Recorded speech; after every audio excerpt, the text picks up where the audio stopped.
So after you come in, obviously, this is the first slide, just has the title, and your name will go into that bottom section. Throughout this, there's only two slides you need to update. That's this slide, and then the next slide with your information. And then feel free to add information to the talk, obviously. The talk does go about an hour and 15 minutes. It can go longer if you get sidetracked or have a lot of questions. Try to reserve questions for the end. It is a longer talk, and I've given this talk about 40 to 50 times and really refined it down. Tried various things, tested things that worked, that didn't work, and so I would suggest trying to go with as close to this as possible and run with it and get really familiar with the content. So with this first slide, I like to get to know the guests, who's in the audience. I ask the audience to please share their name and why they're at the talk, and give them the opportunity, let them know if they'd like to pass. They can go ahead and do so. And this just creates a couple things. One, you can connect with the group. I let them know I like to know more about who I'm speaking with, so I can tailor the talk to their needs. Make eye contact, really empathize with these people. Most of them are going through some really intense situations, and try to memorize their names as much as possible, so that during the talk you can refer to them by name, make that connection right away.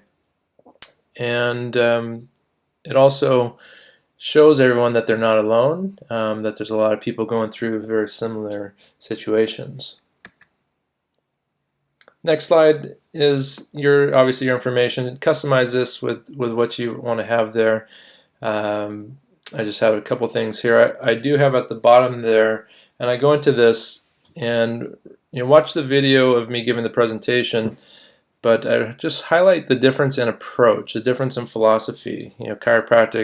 Our chiropractic philosophy versus the traditional, mainstream philosophy of treating disease. So go into that initially on this slide. This next slide is a great place for a testimonial slide. So if you have some, great. You can put that in right here. Here's the slide I use. Feel free to use this slide as well, and just talk about, don't claim it as your own case, but just from a colleague.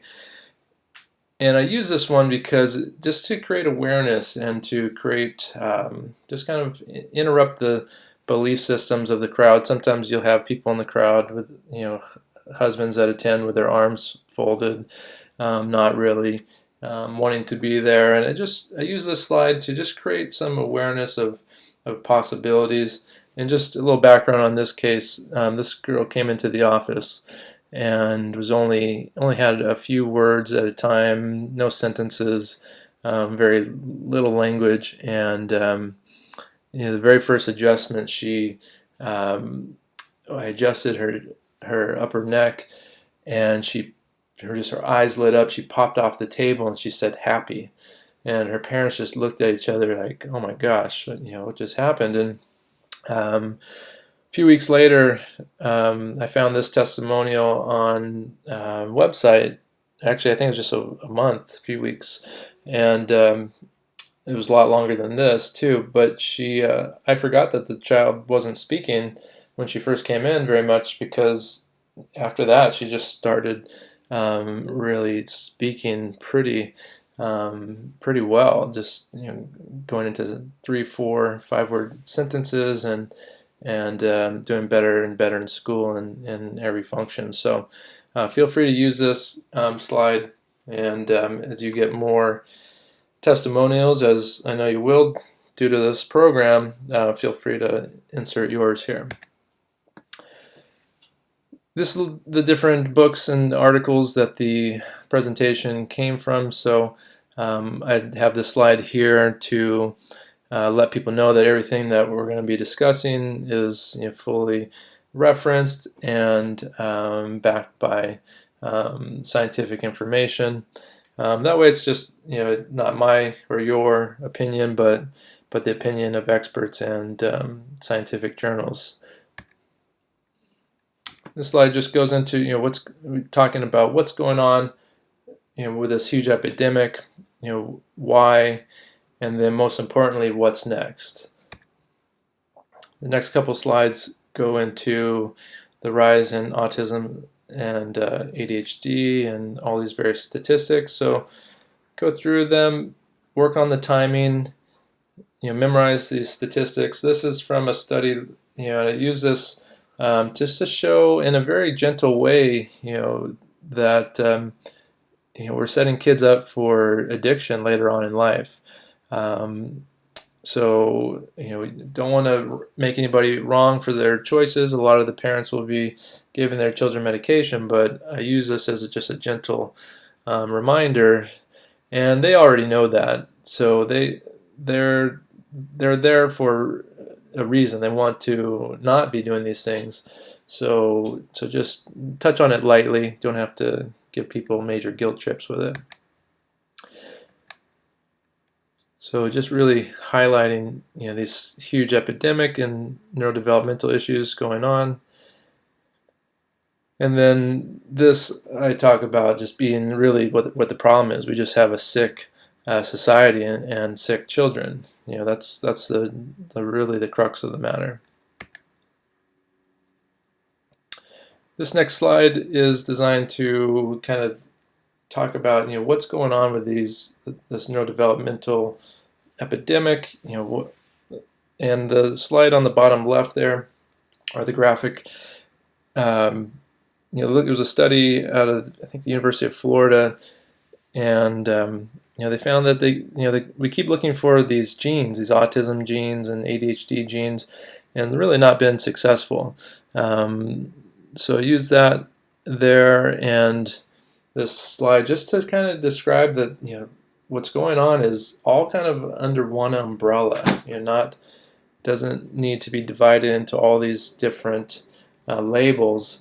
Looking at it from this framework of a broad neurodevelopmental situation, and depending upon the time of injury or impact, the child's symptoms will vary, which will result in the varying labels that they're given.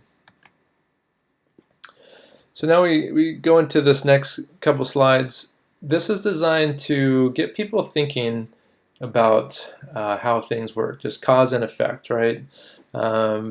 So get people engaged, ask the questions, let them come up with the answers. They will, for the most part. The goal of this first slide and image is, everyone thinks of the parts, they think of the power, the fuel, but they fail to recognize that vehicle won't move without the driver, without the information. So it's bringing that chiropractic piece, the information, communication, into awareness. Then we go into a computer system. Again, the same thing. Needs the same sort of information and parts and power. And so it's very easy. People just follows very naturally. They're disconnected, right? They're disconnected from the awareness of this very basic laws of nature. And this is just reminding them of how things work. And everyone always gets this. We're eventually designed to break down, right? So again, cause and effect, bringing into their awareness. What happens if you make these changes, to a plant, and the same for a human being? And it's a good area to bring in the awareness of the symptoms are just the expression of what's going on with our body. What we've been exposed to, what we're not doing, and into that cause and effect relationship there. This next slide is actually termed the Autism Quadrangle by Dr. Paul Hardy. He's a medical doctor focusing on biomedical treatment of autism. And it's a great graphic. Watch the video of me giving the presentation. highlight the nervous system, but it breaks it down. It gives people a roadmap on how to address these issues. I created this graphic just to explain it again a little bit more.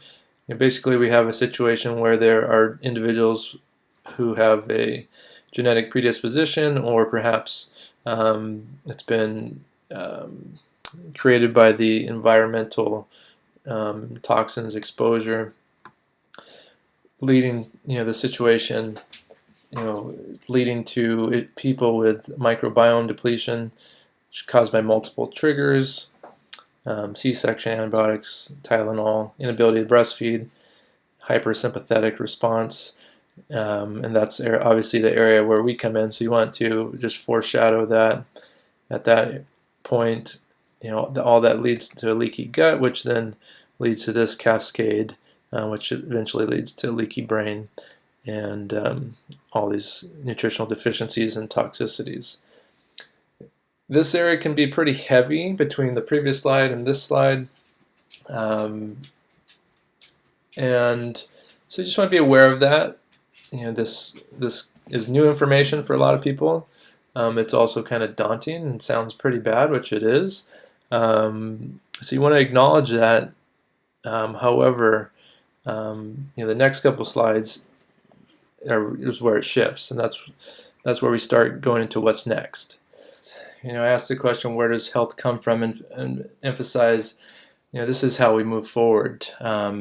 It's by focusing on what it means to be healthy, and and just highlight that again. Studying disease won't tell you how to be healthy. So I use a story of baking a cake in this situation, or on this slide, and everybody understands all the ingredients for health, but the piece that they're missing is the recipe. So, and that recipe, of course, is the nervous system, which coordinates all of those ingredients. So watch the video of me giving the presentation, so you can tell a story. You probably tell it better than I do, but this really gets the point across. I use a baking story because your audience is primarily women. Men will get this too, but it just makes a whole lot of sense to them. They understand that the piece of not only their child's health, but health care and health in general that we've been leaving out is the recipe, the nervous system, which then takes you right into the next slide. Briefly just going into this very quickly. You don't want to spend a lot of time here, but talking about how that nervous system develops from two cells, and then the very first thing to develop is the spinal cord, talking about how the nerves develop off of that, and then all the organs develop, and then at 9 months the baby comes out, and ask the crowd, at that time though, is the nervous system fully developed, and is the brain developed? And they know the answer to that, but we want to highlight that a lot of brain development actually happens after they're born and is actually dependent upon information. Here we have a quick video just showing that so people can see the brain, the spinal cord. People don't really understand this very well. They're not thinking about it because it all happens automatically, right? So this just highlights some of the anatomy. Talk about the meninges and the cerebral spinal fluid as it circulates around the brain and spinal cord and nourishes it and brings nutrients and also takes toxins out. And then ask the question, or first make the statement that the spinal cord and brain are encased in bone, and then ask the question, why is that? Why are these organs encased in bone? And the crowd, obviously will know that. They'll come up with the answer of protection. So just highlighting the importance of the nervous system. 11 trillion bits of information is processed every second by the brain. That's an estimate by scientists. And so I have this picture of a sponge to help the people just think about this, the massive amounts of information that the brain is processing every second. Then how we have a filter, being able to process and filter out some information, and take in or be aware of the most important and relate that to their kids, because a lot of their kids, it's like they don't have a filter, that they're just being bombarded by information that they don't function well because of it. So the imagery of the back, the spine, and it has the vertebral artery there, really highlight that, how the main blood supply comes up through the spine and then wraps around and up to the brain there, and just foreshadow.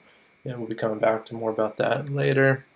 Quick image just to get people to think about the nervous system and this simple reflex.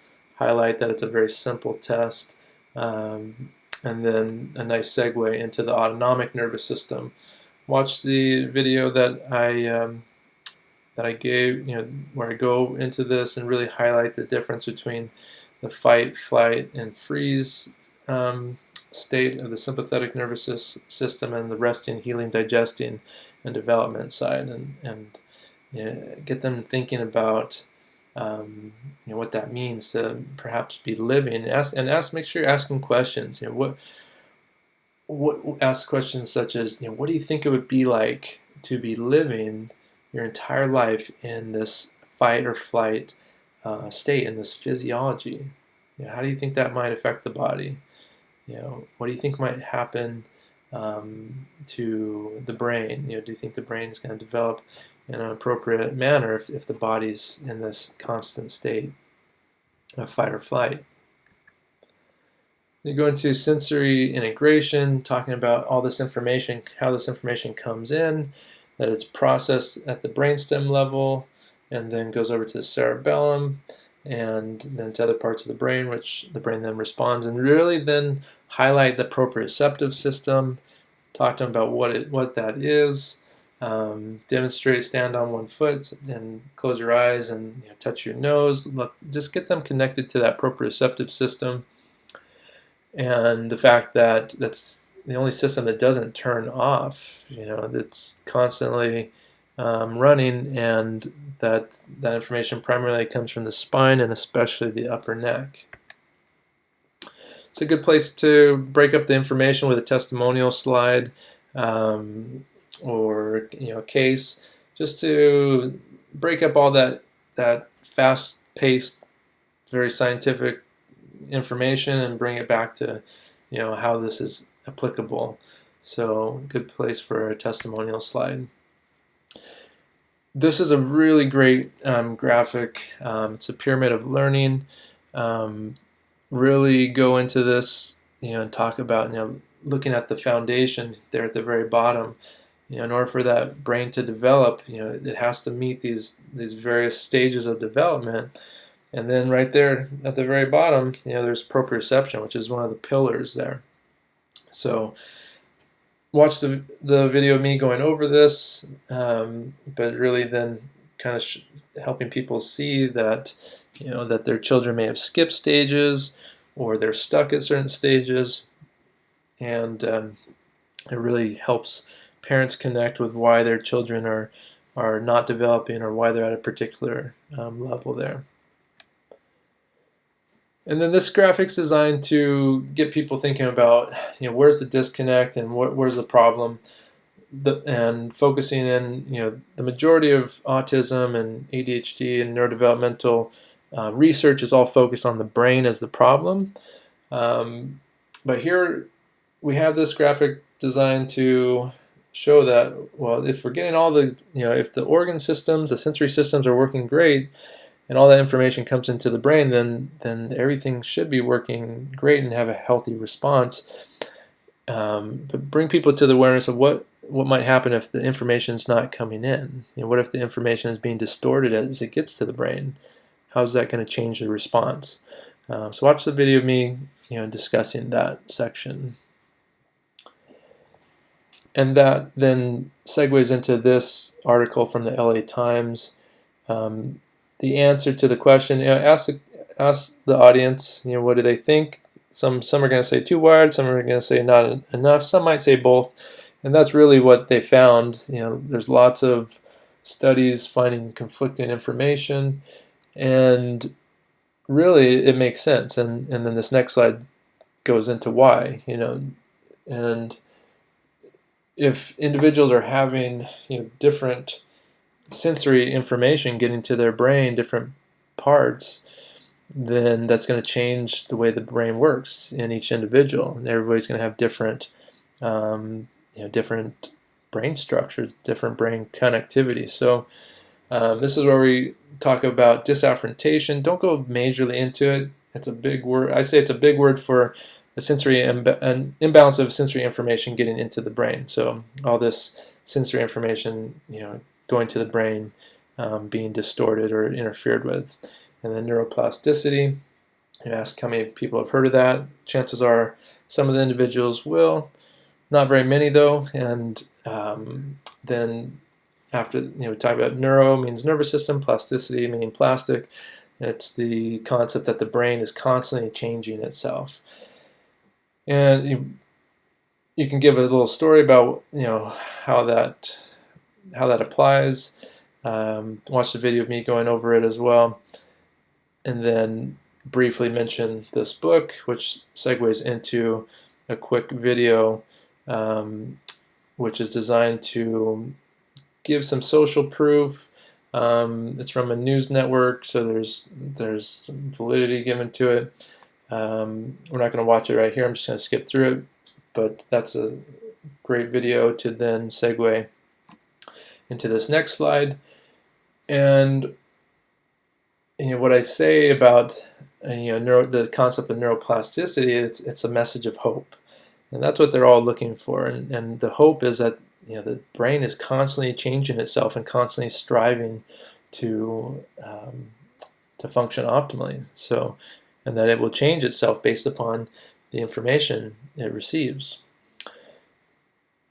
Then this slide, really highlight and read through this. Take your time. Watch the video of me, talking about how I describe this.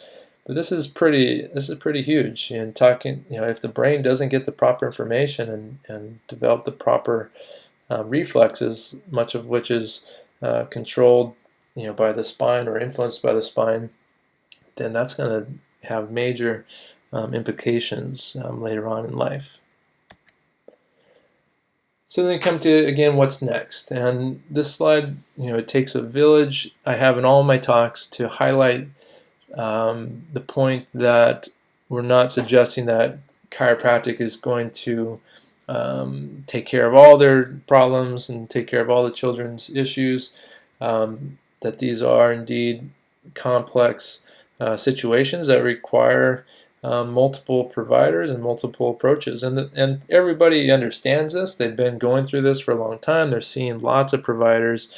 They've seen lots of doctors, and so it helps people see that yes, you are on board with that, and two, highlights that you are a specialist. That's the key, is that you specialize in one thing.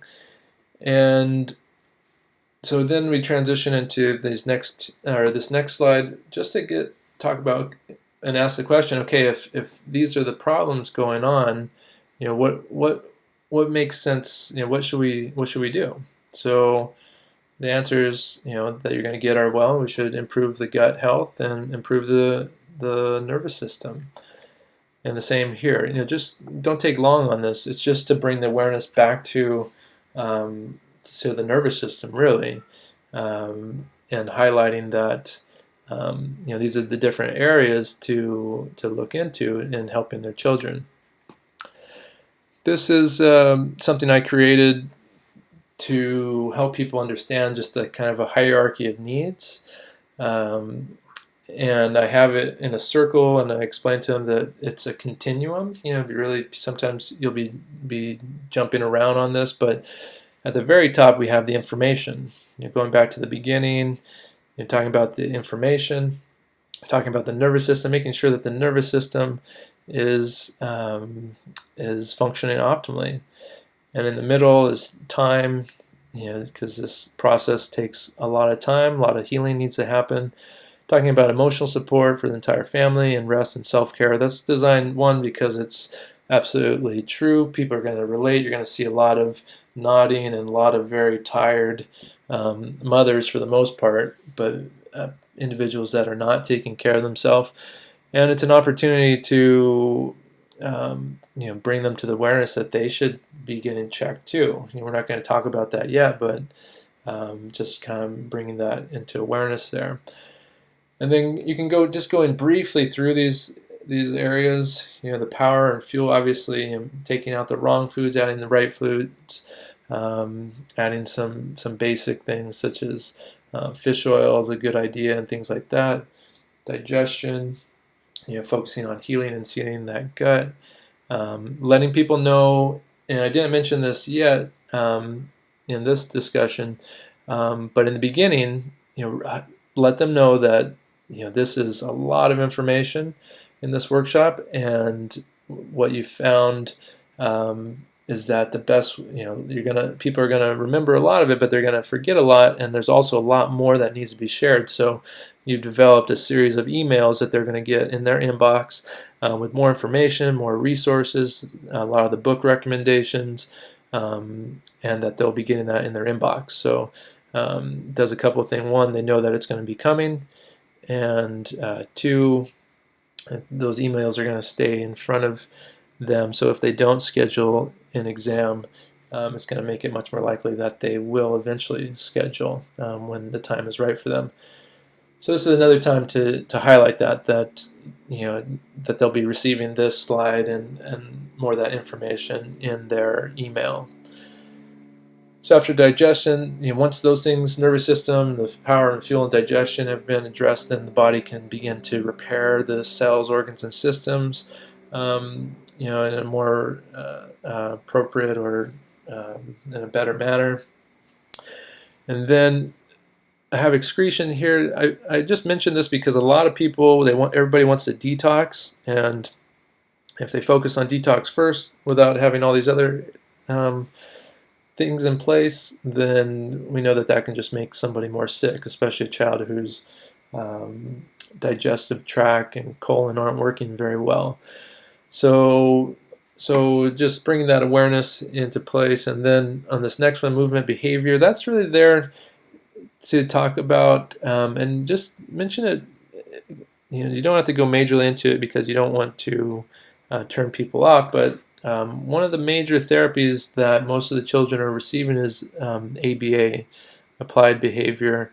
I forget what the last A stands for, but it's very mechanical. It's not looking, most of the modalities out there, most of the approaches are not looking to help children recover or necessarily heal, that they're designed to manage their symptoms and manage their behaviors, and ends up creating more stress. And so what I have there is, I have that at number 6 because I just bring the awareness that if they don't, many times if the behavior is caused by a child who is just because they're sick, because they're not well, because they have major brain inflammation, then it doesn't make a whole lot of sense to try to change their behavior before trying to help get them healthy first.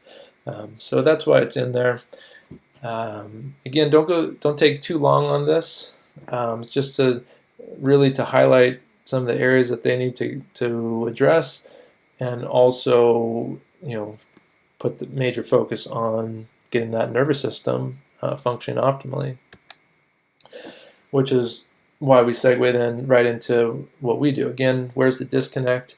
Looking to find, what took someone, why is that child not functioning optimally? Why are they experiencing, this, whatever they're experiencing? And that's where you talk about, this is the one thing, this is the area that you specialize in. And if you're doing a lot of nutrition and things like that in your office, I would encourage you to really just take a step back and think about this from a couple angles. One, you've already talked about it takes a village, and I would highly recommend beginning to refer people out to specialists more often, especially in that area. People, find someone that is doing exceptional work, whether it's in a naturopath or MAPS or DAN doctor. These are specially trained doctors who are working on the biomedical aspect of autism, running labs and doing all those things, and really focus on being the specialist in this one thing, detecting and correcting subluxations. People, if they view you as a specialist, they are much more likely, especially in this area, because they're seeing lots of specialists, they're much more likely to see you and seek you out, and lets you know that your focus is entirely on correcting and detecting subluxations and removing this neurological interference. So this slide is where you start to go into this one thing that you do, which is being missed right now, which is not being addressed. And then all the next slides are really going to go into more of the scientific aspect of subluxation and connecting it to the information we already talked about, how subluxation causes disafferentation.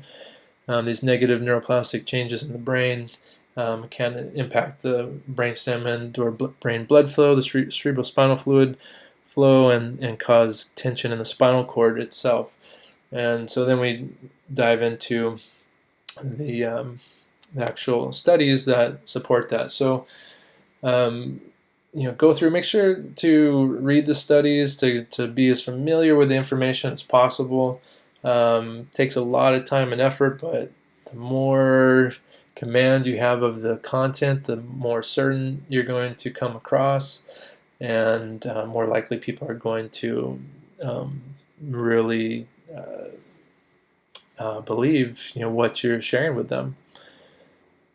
On this slide, I have functional highlighted, and ask the question to the audience, why do you think I have that highlighted? And people don't come up with the answer, so answer it yourself pretty quickly. The reason is because it's reversible. And if you correct that interference, then the problem corrects itself. Some more on neuroplasticity and subluxation. This study looked at and found that movement of the spine stimulates the cerebellum, which again is that, you see the graphic in the bottom left, is that area that is responsible for really integrating sensory information, and also, as you can see, is responsible for a lot more than that. So just highlighting that study. Most of this information I go through pretty quickly. Again, the presentation is pretty long. At this point, you're looking just to give support what you've already stated, and not spend a great deal of time on each study at all. Like this one, neck adjustments had a parasympathetic effect. So reminding them that took people from a sympathetic state and brought them over to the resting, healing, digesting side. The same with this, talking about heart rate variability. If you don't have heart rate variability in your office, I highly suggest you get it. It's a fantastic tool. It's a gold standard for measuring autonomic nervous system function. So the fact that you have it is a big deal. We don't use it for most kids right now because we have one that they need to put their hand in, but there's others that you can get to measure that as well, that attach onto the ear. But this just highlights 3 studies that show that chiropractic produces a healthy autonomic nervous system balance. And then this slide is designed to go more into, again, the autonomic nervous system and begin to talk about thermography there. Hope you're using that in your office as well. It's really an essential tool if we're going to be telling people we're measuring nervous system interference, then we should be having some way to measure it and monitor it and track the correction. So if you don't have it yet, I highly recommend you get it. And it is such a huge tool for yourself, but also for educating your practice members. We do our progress exams every 15 visits. And then here, I mentioned that this is where chiropractic research is really going, and talk about this functional MRI and how we're able to see that the brain is working more efficiently, and then highlighting that they believe it was because of sympathetic relaxation, so taking people out of that fight or flight state. This is a really cool work that's being done by Scott Rosa. Definitely check this out. They're doing pre and post studies and finding some pretty amazing things we've already we've already known, but now we can actually see it too. And this is another good area to put in a testimonial slide, and then asking the question, what causes subluxation? People by this point are going to come up with it. Basically, they're going to start with physical forms of stress, and just kind of once they go into that, then you can show them this part of the slide and talk about how the chemical and mental stress as well, all these forms of stress. Talk about the birth process is often one of the most stressful events, and that birth trauma is very common. Don't spend a lot of time on chemical and mental emotional health. You don't need to spend a lot of time on it. People understand that. And although you do want to highlight that children with neurodevelopmental issues typically have a lot of all three of those types of stress. So then we ask the question, how common is vertebral subluxation? People at this point are saying very common. I'd be surprised if after presenting all this information, people don't tell you that. And if people don't say that, then you'd want to think about how well you're delivering the information, because at this point they should tell you it's very common, and then you just agree with them. And the beauty of this is that they're telling you, one, what causes subluxation. They're telling you it's very common, and so what I often go into, I explain, yes, it's extremely common, and depending upon how long a subluxation has been there, or to what degree, will determine how that impacts people's lives, how that impacts their health and function.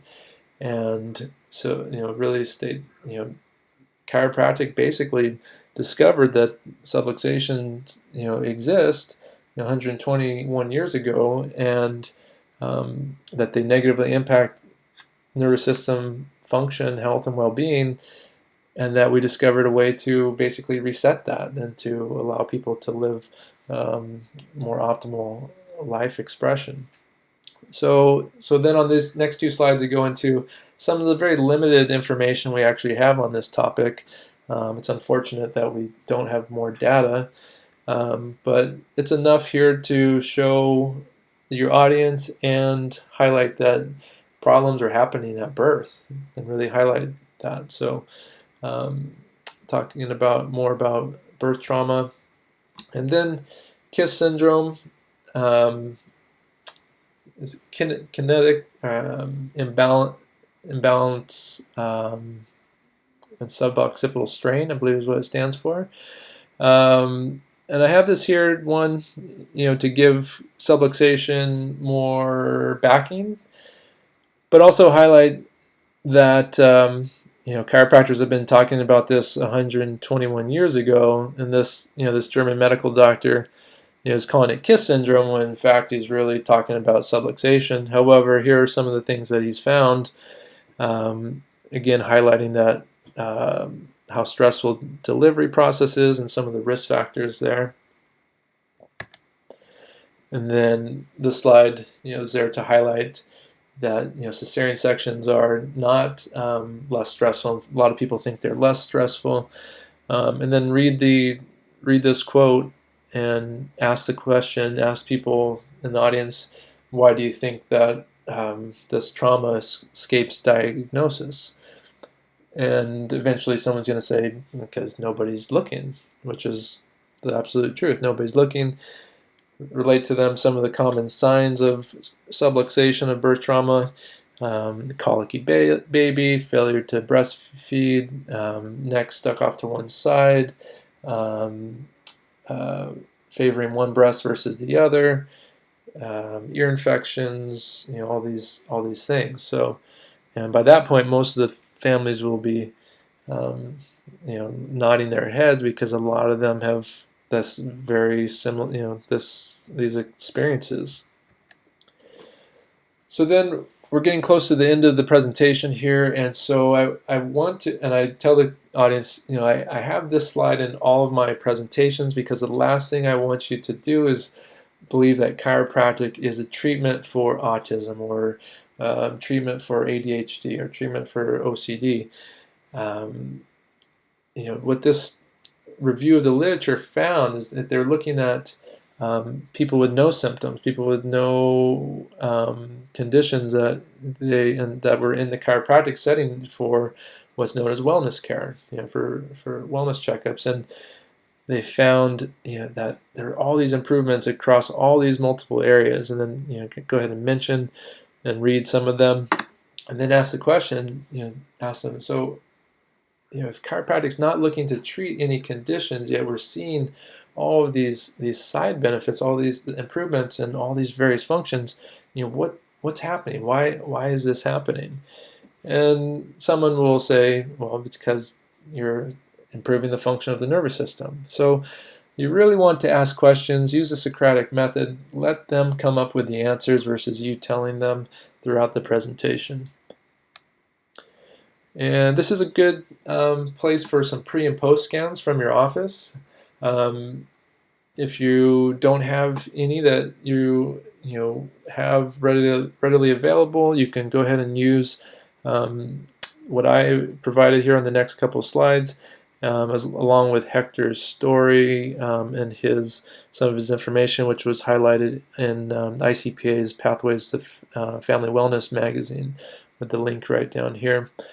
But I show his pre and post, just a little bit about his story in case you do want to use it. Hector came into the office, he bit his mother on the first visit. He was in major fight or flight. He was tantruming about 90% of the day. We couldn't do a full scan because he was just so non-compliant and very much in an animal kind of fight or flight state. He was tantruming up to 90% of the day. After the first adjustment or first week of care, he went down to 10% tantruming. The school was just blown away by what had happened. This was his, and then you can show the audience his follow-up scan here, show them the improvement, and talk about the improvements he experienced. And then this shows the before and after. And then you can mention that his story and his improvements were so profound that it was featured in this national magazine here. So feel free to use that if you like. If you have your own, it's always best to have your own in there, I think. But if you want to use this, feel free to. So then I added this because I often forget to tell people, what does an adjustment look like? What does the office visit look like? People have a lot of fears, a lot of thoughts in their mind. They've seen people adjusted, or they've been adjusted themselves, and it looks like this really, it can be this really big adjustment that they see on YouTube, or again, maybe have experienced. Just sharing just how gentle an adjustment is for children, how dynamic, how the process is. In my office, children don't have to lay on the table if they don't want to. I do some of my adjustments in a seated position, standing, crawling. I just highlight that to make parents feel comfortable because they have a lot of fears about whether their child's going to be compliant or even be able to have an effective visit. So just you want to address that. Add some images here of kids getting adjusted, of you checking kids in your office down in that lower area.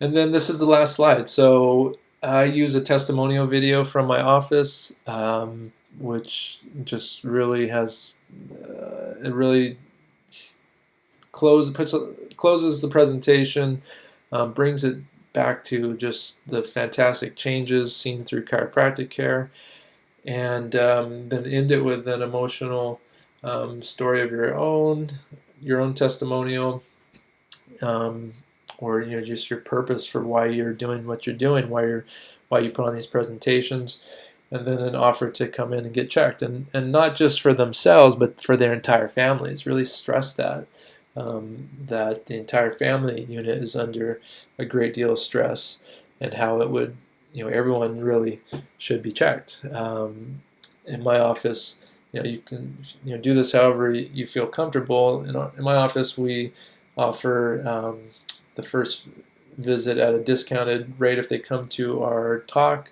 and then for additional family members, it's a little bit less than the first for the first practice member. So you can do that any way you want, but best of luck to you. You're going to do fantastic. These presentations have literally built my pediatric family-focused practice, and there's lots and lots of very sick kids and families that are going to be tremendously impacted by you putting on these workshops. So I thank you for doing these, for impacting your community. If you need any support, have any questions, I'm always available via email, Facebook. We can get on the phone and chat. So let me know if you need any support. Make sure you go through all the materials that have been provided and that you implement all of them, including the automated emails, because that's a really big part of it as well, to make sure that those people that either didn't show up to the workshop or who did not schedule an appointment, that you're constantly touching them each week through emails and showing them the amazing information in those emails and getting them into the office at some point. So thank you very much. Watch this video a few times. More importantly, I think really go over the one of me giving the presentation, several times. Get familiar with the content, and as soon as you're ready, let's start. Let's get your first presentation scheduled, and then we'll get the Facebook ads going to get people in the seats. Thanks so much.